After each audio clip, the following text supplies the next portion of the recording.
Present time में अगर हम देखें विश्व की दो सबसे बड़ी समस्याएं क्या हैं और भारत के रेफरेंस में तो बहुत ज़्यादा प्रासंगिक हो जाती हैं, तो उसमें से पहली समस्या ये है ग्लोबल वार्मिंग और क्लाइमेट चेंज, और दूसरी सबसे बड़ी समस्या है ऑयल इकोनॉमी।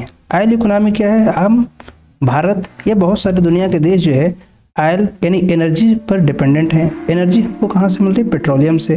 भारत में पेट्रोलियम बहुत कम पाया जाता है, जिसकी वजह से हम इंपोर्ट करते हैं, और इसी की वजह से हमारे जो बहुत बड़ा हिस्सा जो है हमारा हर साल ट्रेड डिफिसिट में चला जाता है, क्योंकि हम बहुत ज़्यादा इंपोर्ट करते हैं ऑयल के। अगर हम क्लाइमेट चेंज से बचना है और साथ ही साथ इस जो है ऑयल इकोनॉमी है इसका जो हमें ट्रेड में डेफिसिट हो रहा है, इन दोनों से बचना है, इसके लिए हमको एक बहुत बड़ा प्लान तैयार करना होगा। तो गवर्नमेंट ऑफ इंडिया ने इसी काम को आगे करने के लिए इसी दिशा में बहुत बड़ा कदम उठाया है, और India's plan to develop green hydrogen. तो ग्रीन हाइड्रोजन डेवलप करने के लिए भारत सरकार ने एक बहुत बड़ा प्लान बनाया है, जिससे इस प्लान के तहत हम क्या करेंगे? ग्रीन हाइड्रोजन प्रोड्यूस करेंगे, जिससे हमारी जो इकोनॉमी है वो काफ़ी ज़्यादा स्ट्रांग होगी। क्यों?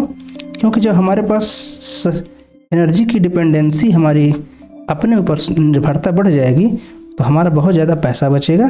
तो आइए देखते हैं कि गवर्नमेंट ऑफ इंडिया ने क्या प्लान बनाया है।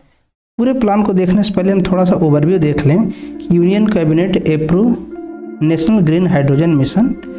तो इसका एक्सपेक्टेड डिलीवरी कब होगी? 2030 तक, यानी ये अभी प्रोजेक्ट है। इस मिशन को कंप्लीट करने का टारगेट 2030 रखा गया है। अगर हम देखें इसमें तो at least 5 million metric ton green hydrogen annual production होगा, यानी एक साल में 5 million metric ton annual production का लक्ष्य है। 60 to 100 गीगावाट इलेक्ट्रोलाइजर कैपेसिटी होगी। जो ये ग्रीन हाइड्रोजन बनता है वो एक इलेक्ट्रोलाइजर टेक्निक से बनती है, जिसमें वाटर को हाइड्रोजन और ऑक्सीजन में तोड़ा जाएगा और एनर्जी मिलेगी। 125 गीगावाट रिन्यूएबल एनर्जी कैपेसिटी और green hydrogen generation and associated transmission network बनाने की बात की। इन 125 गीगावाट हम रिन्यूएबल एनर्जी बनाएंगे।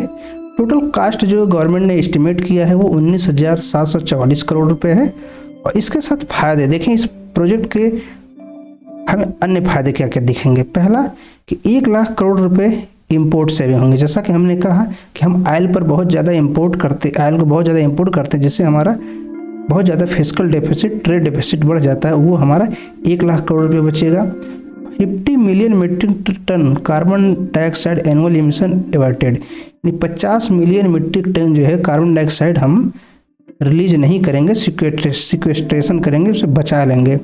6 लाख जॉब क्रिएट होंगे और 8 लाख करोड़ रुपए का इन्वेस्टमेंट हमको मिलने की संभावना है। यानी इससे इन्वेस्टमेंट भी होगा तो रोजगार बढ़ेंगे, लोगों को जॉब मिलेगी और हमारी एनर्जी सिक्योरिटी भी हो रही है। तो आइए हम देखते हैं कि India's plan to develop green hydrogen में कुछ क्वेश्चन हमारे सामने हैं, जैसे what are the different type of hydrogen and why it is difficult to produce the green version of the same. तो हमारे पास ये देखना है हमें कि हाइड्रोजन कितने टाइप के हैं, क्योंकि हम न्यूज़ में सुनते रहते हैं कि ग्रीन हाइड्रोजन, तो हम पढ़ रहे हैं, हम सभी सुनते हैं कि ग्रे हाइड्रोजन होता है, ब्लू हाइड्रोजन है। तो कितने टाइप के होते हैं ये देखेंगे हम। साथ ही साथ देखेंगे ऑब्जेक्टिव क्या है गवर्नमेंट का, इस मिशन को, नेशनल ग्रीन हाइड्रोजन मिशन का ऑब्जेक्टिव क्या है। इसके अलावा व्हाट आर द 2 अम्ब्रेला सब प्रोग्राम, इसके अंदर कोई सब प्रोग्राम है कि नहीं है तो कैसा है। और why does the country want to leading exporter of the green hydrogen. Bharat का इस मिशन में एक भी कहा गया है कि हम सिर्फ अपने लिए नहीं बनाएंगे, हम एक्सपोर्ट भी करेंगे, हम विदेशी लोगों को बेचेंगे भी, जिससे हमें काफ़ी ज़्यादा रेवेन्यू जनरेट होगा। तो ये न्यूज में क्यों है? तो यूनियन गवर्नमेंट ने, जैसा कि हमने कहा, 19,744 करोड़ रुपये नेशनल ग्रीन हाइड्रोजन के लिए अलॉट किए हैं, और उनका एम क्या है कि हम to make India global hub for using, producing and exporting green hydrogen. तो भारत जो है सिर्फ प्रोड्यूस नहीं करेगा, सिर्फ अपने कंजम्पशन के लिए प्रोड्यूस नहीं करेगा, हम एक्सपोर्ट भी करेंगे। इस काम के लिए जो नोडल मिनिस्ट्री बनाई गई है वो ministry of new and renewable energy को इसका काम पूरा दिखेगा। आइए देखते हैं ग्रीन हाइड्रोजन क्या होते हैं। What is the green hydrogen? Hydrogen is a key industrial fuel that has a variety of application including the production of ammonia, a key fertiliser, steel refinery, electricity. तो हाइड्रोजन जो है actual में industrial fuel है। हम जानते हैं urea खाद बनाने के लिए अमोनिया की आवश्यकता पड़ती है, और अमोनिया को जो है इस ग्रीन हाइड्रोजन से हम बना सकते हैं। साथ ही साथ स्टील इंडस्ट्री, रिफाइनरी और इलेक्ट्रिसिटी में, इन सब में हम क्या करेंगे, एक इंडस्ट्रियल फ्यूल की तरह हाइड्रोजन काम करता है। अगर इसके अलावा हम देखें, all of the hydrogen manufactured now is the so called black और brown hydrogen produced from the coal. हमने जैसे कि पहले कहा, इसको हम कई कैटेगरी में बांटते हैं। ग्रीन हाइड्रोजन कह रहे हैं, इसका ब्लैक या ब्राउन हाइड्रोजन होता है। इसका एक्चुअल में जो नाम है, वो नाम आता कहाँ से है कि हम जो भी सोर्स हैं जहाँ से हम हाइड्रोजन प्राप्त करते हैं, वो किसके हेल्प से पाए जाते हैं। जैसे अगर हम कोल के हेल्प से निकालते हैं, ग्रीन हाइड्रोजन प्रोड्यूस करते हैं, तो कोल क्या है, ये एनर्जी हमारे पास ग्लोबल वार्मिंग का एक कारण बनता है, पर्यावरण प्रदूषण करता है, इसलिए इसको हम ब्लैक या ब्राउन हाइड्रोजन करेंगे। ये हाइड्रोजन तो प्योर है, इससे प्रदूषण नहीं हो रहा है, परंतु इसको बनाने में प्रदूषण हुआ है कोयले को जलाने से, इसलिए हम इसे ब्लैक या ब्राउन हाइड्रोजन कहते हैं। अगर हम देखें ग्रे हाइड्रोजन क्या होता है, तो अगर हम नेचुरल गैस के हेल्प से प्रोड्यूस करें ग्रीन हाइड्रोजन को, तो उसे हम एक्चुअल में ग्रीन नहीं ग्रे हाइड्रोजन कहेंगे, क्योंकि नेचुरल गैस, इसके अलावा अगर हम फॉसिल फ्यूल से जनरेट करते हैं तो इसे ब्लू हाइड्रोजन कहा जाता है। And where the ensuring carbon emitted is captured by a carbon capture process. ये जो हमारे पास नेचुरल गैस से, ये फॉसिल फ्यूल से बनाते हैं, इसे हम एक काम ये करते हैं, जो ब्लू हाइड्रोजन है, जो भी कार्बन डाइऑक्साइड इमिट होगा, कार्बन मोनोऑक्साइड, कार्बन डाइऑक्साइड जो इमिट होते हैं, उन्हें कार्बन कैप्चर प्रोसेस, यानी इसमें हम सारे कार्बन को किस चीज़ इंश्योर की जाती है कि सारा का सारा कार्बन सिक्वेस्ट्रेशन कराया जा सके, सारे को हम कैप्चर कर लें, इन्वायरमेंट में, एटमॉस्फेयर में उसे छोड़ा नहीं जाएगा। आगे देखते हैं what is the green hydrogen में। तो ग्रीन हाइड्रोजन क्या है? Green hydrogen is when hydrogen is produced by electrolysis the splitting of water into hydrogen and oxygen. तो इलेक्ट्रोलिसिस एक प्रोसेस है, हम इसे केमिस्ट्री में पढ़ते हैं कि दो इलेक्ट्रोड हम लेते हैं और उन इलेक्ट्रोड में कोई लिक्विड रखते हैं, कोई कंपाउंड रखते हैं। तो हम यहाँ पर क्या करेंगे, वाटर रखेंगे और दोनों इलेक्ट्रोड के बीच जब हम इलेक्ट्रिसिटी फ्लो कराएंगे तो वहाँ पर क्या होगा, वाटर जो है ब्रेक हो जाएगा हाइड्रोजन और ऑक्सीजन में। तो यहाँ पर हमको हाइड्रोजन और ऑक्सीजन मिलेंगे और साथ ही साथ हमको कुछ इलेक्ट्रिसिटी भी जनरेशन यहाँ होगा, और ये कैसा होगा, रिन्यूएबल एनर्जी का सोर्स होगा। ये जो हम काम करेंगे इलेक्ट्रोलिसिस की प्रोसेस, इससे हम सोलर या विंड एनर्जी की हेल्प से करेंगे। जैसा कि हमने कहा कि जो ग्रीन हाइड्रोजन है, इसका नाम इसी से जनरेट किया गया है कि इसका सोर्स क्या है। तो सोर्स हमारा क्या होगा, सोलर या विंड एनर्जी। ये कैसी एनर्जी है, रिन्यूएबल एनर्जी है। तो जो हमको इलेक्ट्रिसिटी जनरेट होगी वो भी रिन्यूएबल होगी और साथ ही साथ हाइड्रोजन भी हमको मिलेगा, वो भी पर्यावरण के लिए सस्टेनेबल होगा। This is the most environmentally sustainable way of the producing hydrogen. तो हाइड्रोजन को प्रोड्यूस करने का इससे अच्छा सस्टेनेबल वे, इन्वायरमेंटली सस्टेनेबल वे हमें अभी तक ज्ञात नहीं है, तो ये सबसे अच्छा सोर्स होगा। आगे देखें व्हाट इज द कैविएट। तो green hydrogen currently account for less than 1% of the global hydrogen production due to being expensive to produce. तो एक्चुअली हम देखें इसमें समस्या ये है कि ये जो हम प्रोड्यूस कर रहे हैं, जैसा कि हमने कहा black, brown, green, grey hydrogen, इसको प्रोड्यूस करने में बहुत ज़्यादा कॉस्ट आता है। जैसे 1 kilogram of black hydrogen cost 0.9 to $1.5। यानी हम अगर 1 किलोग्राम ब्लैक या ब्राउन हाइड्रोजन प्रोड्यूस करें तो 0.9 से लेकर के $1.5 तक खर्चा आता है, जबकि ग्रे हाइड्रोजन के लिए 1.7 to $2.3 US का खर्चा आता है और ब्लू हाइड्रोजन के लिए 1.3 to 3.6 US का खर्चा आता है 1 किलोग्राम प्रोडक्शन में। यानी ये काफ़ी ज़्यादा महंगा है, एक्सपेंसिव है। हाउएवर ग्रीन हाइड्रोजन कास्ट, तो ग्रीन हाइड्रोजन में पैदा करेंगे हम, प्रोडक्शन करेंगे, वो 3.5 to 5.5 US पर kg होगा। यानी ये क्या होगा, ये भी महंगा ही होगा। ये डाटा कौन दिया है, council for energy environment and water, इसका एक डाटा है, इसने बताया है। इसके अकॉर्डिंग हम देख रहे हैं ग्रीन हाइड्रोजन प्रोड्यूस करना भी काफ़ी ज़्यादा महंगा है। What is the national green hydrogen mission. तो ये मिशन है क्या, इसमें हम देखते हैं the intent of the mission is to incentivise the commercial production of green hydrogen and make India a net exporter. इसका मेन इंटेंट जो मिशन बनाया गया है, इसमें रखा गया Bharat hydrogen, green hydrogen produce करेगा, साथ ही साथ हम नेट एक्सपोर्टर बनेंगे। हमारी जो भी ग्रीन हाइड्रोजन की डिमांड हमारी है, हम बाहर से इंपोर्ट करते हैं, प्रोड्यूस करेंगे और बेचेंगे भी। तो हमारा इंपोर्ट बंद नहीं होगा, लेकिन हम जो एक्सपोर्ट करेंगे तो इंपोर्ट एक्सपोर्ट का जो बैलेंस होगा, नेट एक्सपोर्टर हम बन जाएंगे। 2030 तक ऐसा सरकार का प्लान है। The mission has laid out the target to develop green hydrogen production capacity at least 5 million metric ton per annum। तो एक साल में 5 मिलियन मीट्रिक टन प्रोडक्शन का लक्ष्य रखा गया है। ये हमारा अभी 2023 का लक्ष्य है कि 2030 में हम ऐसा करेंगे।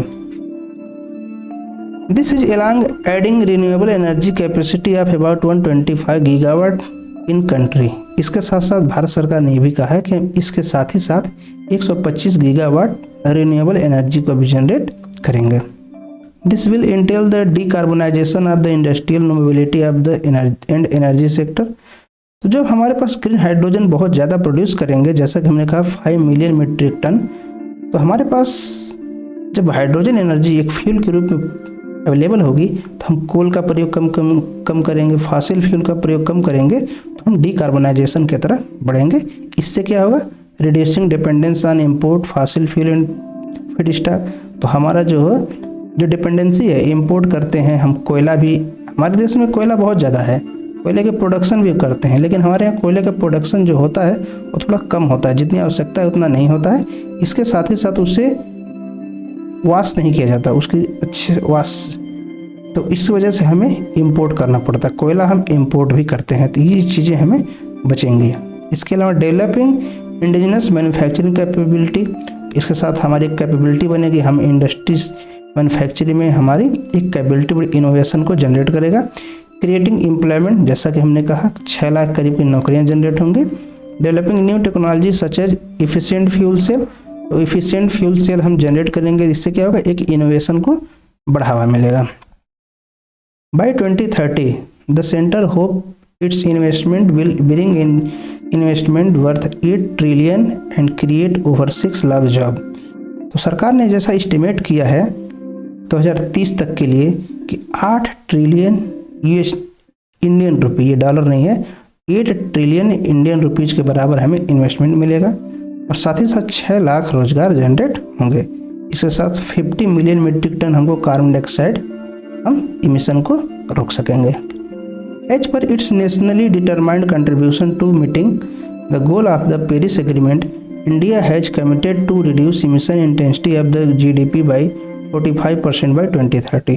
भारत ने जो पेरिस एग्रीमेंट हुआ था, ये कब हुआ था, 2015 में हुआ था। तो 2015 में COP21 था, यानी COP 21वें के तहत पेरिस एग्रीमेंट जब हुआ, उस समय नेशनली डिटरमाइंड कंट्रीब्यूशन के अकॉर्डिंग ये भारत सरकार ने कहा था कि हम 2030 तक 2005 के लेवल तक, यानी जो 2005 में जितना भारत कार्बन डाइऑक्साइड इमिशन करता था उसके कंपैरिजन में हम 45% घटा देंगे। तो हमारा टारगेट है कि 2030 तक 2005 के लेवल के कंपैरिजन हम 45% कार्बन इमिशन में रिडक्शन लाएंगे। तो ये हमारा वो प्लान एक होना चाहिए, ऐसा तो है नहीं कि हम बोल दिए और हो गया, इसके लिए हमारा एक प्लान है। तो ये हमारा प्लान यही है कि ग्रीन हाइड्रोजन जो हम जनरेट करेंगे, हमारी फॉसिल फ्यूल पर, पेट्रोलियम पर निर्भरता कम होगी और हम इस टारगेट को अचीव कर पाएंगे। वैसे भारत पेरिस एग्रीमेंट के मामले में भारत सबसे ज़्यादा तेज इनिशिएटिव ले रहा है। How will the mission support green hydrogen production, अब ये हमें सपोर्ट कैसे करेगा ग्रीन हाइड्रोजन के लिए, ये जो मिशन है। The mission will facilitate demand creation, production, utilisation and export of green hydrogen. तो ministry of new and renewable energy ने कहा है कि हम इसका मेन हमारा पर्पज होगा प्रोडक्शन के साथ साथ यूटिलाइज करेंगे और एक्सपोर्ट करेंगे तो ही हमारा मिशन सफल होगा। इसके अगर देखें कुछ सब मिशन हैं कि नहीं है, तो हाँ, इसके 2 अम्ब्रेला सब मिशन हमें बताए गए हैं, गवर्नमेंट ने बताया है। फर्स्ट क्या है जो सब अम्ब्रेला मिशन है, first is the strategic invention for green hydrogen transition programme. तो SIGHT साइट नाम से उन्होंने एक प्रोग्राम बताया है, जिसके तहत क्या है हमारा मेन फोकस कहाँ होगा, इंटरवेंशन, स्ट्रेटेजिक इंटरवेंशन हम करेंगे। और ये domestic manufacturing of electrolyser and produce green hydrogen तो हम हाइड्रोजन को प्रोड्यूस करने के लिए इसका प्रयोग कर रहे हैं। सेकंड क्या है, it is support pilot project in emerging end use sector and production pathway. ये क्या है पायलट प्रोजेक्ट? पायलट प्रोजेक्ट तो क्या होता है, वो एक्चुअली में देखा जाए तो ये एक शुरुआती स्टेज में हम जब प्रयोग करते हैं तो प्रयोग के तौर पर हम पायलट प्रोजेक्ट चलाते हैं कि ये कितना प्रयोग सफल रहेगा, ये हम कुछ विशेष जगहों पर ही चलाते हैं। तो पायलट प्रोजेक्ट के रूप में पहले शुरू किया जाएगा। ग्रीन हाइड्रोजन हब, तो इस मिशन में भी कहा गया कि हम भारत को ग्रीन हाइड्रोजन का हब बनाएंगे। और हब कौन बनेगा, तो state and region capable of supporting large scale production and our utilization of hydrogen will be identified and develop a green hydrogen hub। कुछ स्टेट या कुछ रीजन को इसमें कंसीडर किया जाएगा जिससे हब के रूप में जनरेट किया जाए, जहां पर लार्ज स्केल पर प्रोडक्शन हो और साथ ही साथ यूटिलाइजेशन हो। यानी हम कह सकते हैं कि जैसे इंडस्ट्रियल रीजन है, जैसे हम देखते हैं स्टील इंडस्ट्री झारखंड में है, बोकारो, भिलाई, दुर्गापुर, वहाँ पर इसको एक हब बनाया जा सकता है। या उत्तर प्रदेश में कानपुर है, गाजियाबाद है, नोएडा है, या मुंबई है, बेंगलुरु है, कोलकाता है, चेन्नई है, हैदराबाद, ये जो इंडस्ट्रियल रीजन है उन्हें ही हब बनाने का प्रयास किया जाएगा। According to the ministry 17,490 crore would be for the SIGHT programme, 1,466 crore for the pilot project. तो जो साइट प्रोग्राम है उसमें हम क्या करेंगे, 17,490 करोड़ खर्च करेंगे। जो पायलट प्रोजेक्ट चलाया जाएगा 1466 करोड़। पायलट प्रोजेक्ट क्या है, एक्सपेरिमेंटल तौर पर होगा।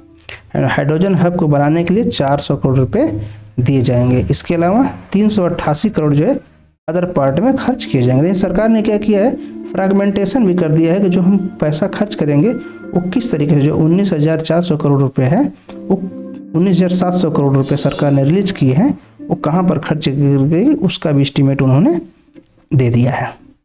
अब आइए देखते हैं लास्ट में कि इसमें चैलेंजेस क्या हैं, क्योंकि एक बहुत बड़ा मिशन है। जैसा हमने कहा ये मिशन किसी डिपार्टमेंट या मिनिस्ट्री का नहीं है, किसी राज्य का नहीं है, ये पूरे देश का है। तो यहाँ पर चैलेंज भी तो ऐसा तो है नहीं कि चैलेंज नहीं होगी, अपॉर्चुनिटी के साथ चैलेंज साथ में ही आती है। तो सबसे बड़ा चैलेंज क्या है कि green hydrogen development is still in the nascent stage globally and while India. देखते हैं कि ये जो ग्रीन हाइड्रोजन प्रोडक्शन की बात चल रही है, ये ऐसा नहीं कि केवल भारत इनिशिएटिव ले, भारत में ही शुरुआत की जा रही, ये पूरे वर्ल्ड लेवल पर, ग्लोबल लेवल पर अभी ये नेसेंट स्टेज में है, बहुत ही शुरुआती चरण में है। इसलिए यहाँ पर अभी चैलेंजेस ज़्यादा है, टेक्नोलॉजी ज़्यादा डेवलपमेंट नहीं हो पाई है, जो टेक्नोलॉजी हमारे पास वो काफ़ी महंगी है। While India can take the lead in being a major producer, it doesn't have the necessary infrastructure yet to execute all these intermediaries step। जैसा कि हमने कहा इसमें बहुत ज़्यादा खर्चा आएगा और साथ ही साथ टेक्नोलॉजी भी बहुत ज़्यादा नहीं है, कुछ ही टेक्नोलॉजी हैं। तो हमें इनोवेशन भी करना है और इंफ्रास्ट्रक्चर को भी बनाना है, इसमें बहुत ज़्यादा टाइम भी लग सकता है और इसको एग्जीक्यूट करना थोड़ा सा टफ काम है। Many advanced economies have also announced plan and policy to develop such an economy, and given their advanced industrial infrastructure can still a march over India।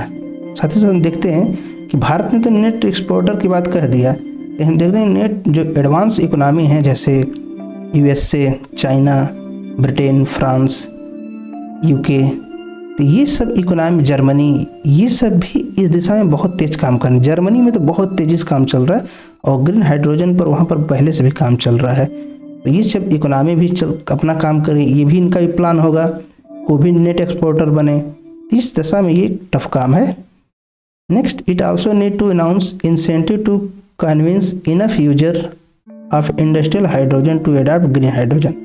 हमें साथ ही साथ इंसेंटिव देना पड़ेगा जो कंपनियां, जैसा कि हमने देखा पहले स्लाइड में कि जो ब्लैक या ब्राउन हाइड्रोजन है, ब्लू हाइड्रोजन है, ग्रे हाइड्रोजन है, उसका कास्ट फिर भी सस्ता है। ग्रीन हाइड्रोजन के प्रोडक्शन कास्ट ज़्यादा है। कोई भी कंपनी क्यों आगे आना चाहेंगी, कोई कंपनी आगे नहीं है, क्योंकि उन्हें तो प्रॉफिट चाहिए। समाजवादी व्यवस्था चल नहीं रही कंपनी, वो तो पूंजीवादी कैपिटलिस्ट इकोनॉमी है। तो इसलिए हमें उन्हें इंसेंटिव देना पड़ेगा, तभी वो उसको अडॉप्ट करेंगे। ये चैलेंज। नेक्स्ट चैलेंज देखें, it needs to develop supply chain in form of pipeline tanker, intermediary, storage and last leg distribution network, as well as put in place as an effective skill development program to ensure that lakhs of workers can suitably trained to adapt to a viable green hydrogen economy। इसके साथ साथ हमको क्या करना पड़ेगा, हमें supply chain को create करना पड़ेगा। हमें पाइपलाइन, हर एक फैक्ट्री से दूसरे फैक्ट्री तक जिस तरह की गैस पाइपलाइन है उसी तरीके से हमें ग्रीन हाइड्रोजन के लिए भी पाइपलाइन बनाना पड़ेगा।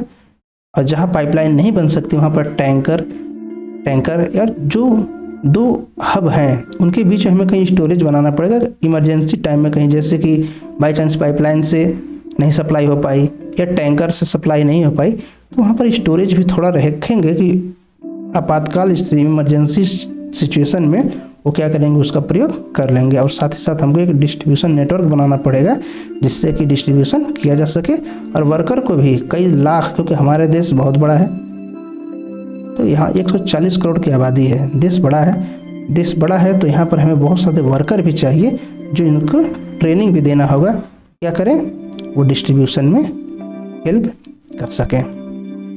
तो ये था ग्रीन हाइड्रोजन। तो वीडियो अच्छा लगा हो लाइक करें और हमारे चैनल को सब्सक्राइब जरूर करें। Thank you.